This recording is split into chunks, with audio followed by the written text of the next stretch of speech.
पिछले वीडियो में आप सभी ने अवलोकन पद्धति के बारे में पढ़ा था। अवलोकन पद्धति क्या होती है, इसकी विशेषताएं क्या होती हैं और यह पद्धति किन किन क्षेत्रों में किस तरीके से प्रयोग में लाई जाती है।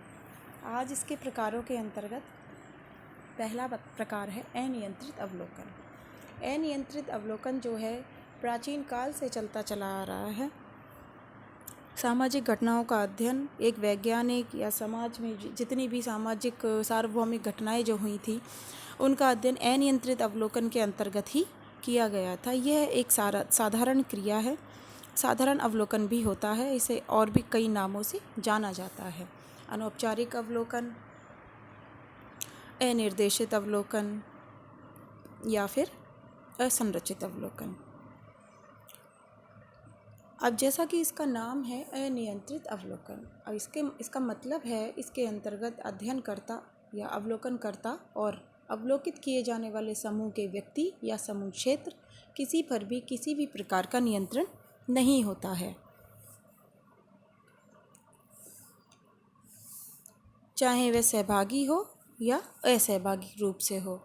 अनियंत्रित अवलोकन के अर्थ को स्पष्ट करते समय इसकी तीन विशेषताएं या फिर अपने आप में तीन मुख्य शर्तें हैं जिनके आधार पर अनियंत्रित अवलोकन को हम अन्य अवलोकनों से अलग मान सकते हैं। इसमें तीन मुख्य विशेषताएं ये हैं। इस विधि में अवलोकनकर्ता पर किसी भी प्रकार का नियंत्रण नहीं रखा जा सकता। मतलब वो जिस क्षेत्र में अध्ययन करने जा रहा है उस क्षेत्र का अध्ययन निश्चित रूप से कर सकता है अपने तरीके से, और समय की भी कोई समय सीमा भी नहीं होती, पाबंदी भी नहीं होती, प्रश्न पूछने की कोई पाबंदी नहीं होती, अनुसंधानकर्ता के वहाँ रहने या ना रहने से संबंधित भी कोई पाबंदी नहीं होती है। उसके ऊपर किसी भी प्रकार की प्रश्न और सूचनाएं वो प्राप्त कर सकता है। अपने अध्ययन से संबंधित किसी भी प्रकार की कोई सीमा नहीं होती है इसकी। इसमें अध्ययनकर्ता घटना व परिस्थितियों का उनके स्वाभाविक रूप में अध्ययन करता है। यानी परिस्थितियाँ और घटना जब क्षेत्र पर जाकर स्वयं अध्ययन करता है तो उस क्षेत्र से संबंधित जितनी भी घटनाएं हैं और परिस्थितियाँ उनका स्वाभाविक जैसी हैं उनका उसी रूप में अध्ययन करता है। अपनी तरफ से कोई भी दुराग्रह या विचारधारा या विचारों का समावेश उसमें नहीं करता है। तीसरा है, इसके अंतर्गत अवलोकनकर्ता घटनाओं को परखता नहीं है, जैसी हैं अच्छी बुरी इसका निर्णय नहीं लेता, वो जैसी हैं उनका उसी रूप में अध्ययन करता है। ये तीनों विशेषताएं महत्वपूर्ण हैं। अब अनियंत्रित अवलोकन को भी तीन भागों में बांटा गया है आगे। पहला है सहभागिक अवलोकन, दूसरा असहभागिक अवलोकन, तीसरा अर्ध सहभागी अवलोकन। सहभागी अवलोकन का सर्वप्रथम शब्द का प्रयोग सर्वप्रथम 1924 में लिंडमैन ने, इनकी बुक का नाम था सोशल डिस्कवरी, सामाजिक खोज, में किया था। अब जैसा कि इसके भी नाम से स्पष्ट है, सहभागी यानी भागीदार होना।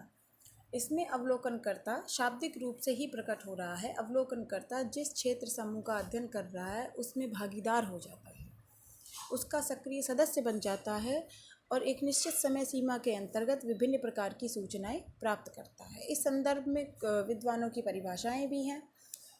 पीवी यंग ने कहा है कि अनियंत्रित अवलोकन का प्रयोग करने वाला सहभागी अवलोकनकर्ता साधारणतया उस समूह के जीवन में रहता तथा भाग लेता है जिसका कि वह अध्ययन कर रहा है। तो स्पष्ट है।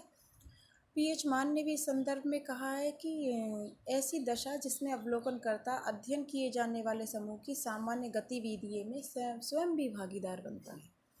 तो दोनों चीज़ों की महत्वपूर्ण बात यही है, दोनों परिभाषाओं की, कि अवलोकनकर्ता भी उस समूह का सहयोगी सदस्य बनता है जिस समूह का वह अध्ययन कर रहा है।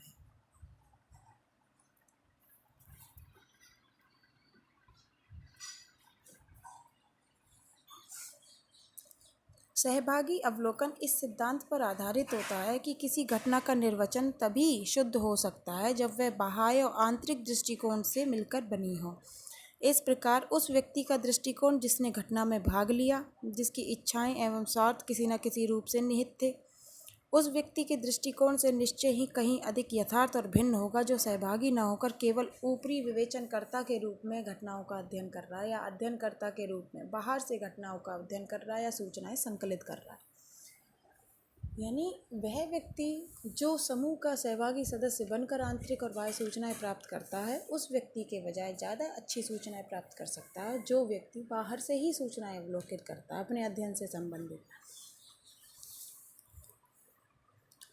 इसमें अवलोकनकर्ता जो है लोगों की दैनिक व सभी क्रियाओं में भाग लेता है, उनका निरीक्षण करता है। समूह के लोग उसे अपना लेते हैं, वो अपना एक सदस्य समझने लगते हैं। अध्ययनकर्ता कुछ समय के लिए अस्थायी रूप से समूह का आंतरिक व्यक्ति बन जाता है। यही सहभागी अवलोकन है। और जैसे कि विभिन्न पुराने समय में हमें आदिवासियों का अध्ययन करना होता था, तो हम सभी को पता है कि आदिवासी संस्कृति क्या होती है। आदिवासी लोग अपने आप को अन्य समाज से अलग मानते हैं। हम साधारण रूप से अगर वहाँ जाएं उनके क्षेत्रों में और उनसे बात करने लगें तो वो हमें कोई भी सूचना नहीं देंगे और बाहर का व्यक्ति समझ के हो सकता है हम पर हमला भी हो जाए।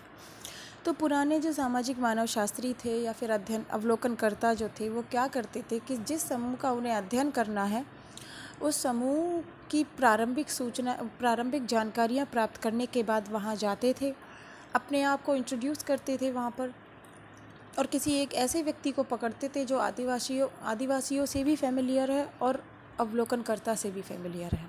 कुछ धीरे धीरे उससे अपने संबंध बनाते थे, बढ़ाते थे और उसके बाद उस क्षेत्र या समूह में सक्रिय भागीदार बनते थे। उनकी दैनिक दिनचर्या, उनकी विशिष्ट अवसर आयोजन, इन सब के बारे में गहन से गहन सूचनाएं प्राप्त करते थे। इस संदर्भ में उदाहरण भी हैं। जॉन हॉवर्ड ने कैदियों का अध्ययन किया। अब आप कैदी भी ऐसे ही होते हैं। जेल खाने में अगर आप जेल व्यवस्था का आपको अध्ययन करना है कि किस किस प्रकार के कैदी होते हैं, या मनोरोगियों का अध्ययन करना है हमें, तो वहाँ जाकर उनके साथ भागीदार होना पड़ेगा। भागीदार होने के बाद हो सकता है कुछ समय के लिए हम भी मनोरोगी बन जाएं, और उनसे अगर उनके जीवन की गहन जानकारियाँ प्राप्त करनी है तो हमें सहभागी अवलोकन लाभकारी सिद्ध होता है। मेलिनोवस्की ने ट्रोबियांडा वासियों का इसी प्रकार अध्ययन किया था। रेमंड फर्थ ने टिकोपिया जनजाति का अध्ययन किया था और अपने विभिन्न निष्कर्ष निकाले थे कि जनजाति का सामान्य जीवन, विशिष्ट अवसरों पर उनकी क्या संस्कृति होती है, इसके बारे में अन्य दुनिया को बताया था। सहभागी अवलोकन के गुणों के बारे में मैं आपको बताती हूँ।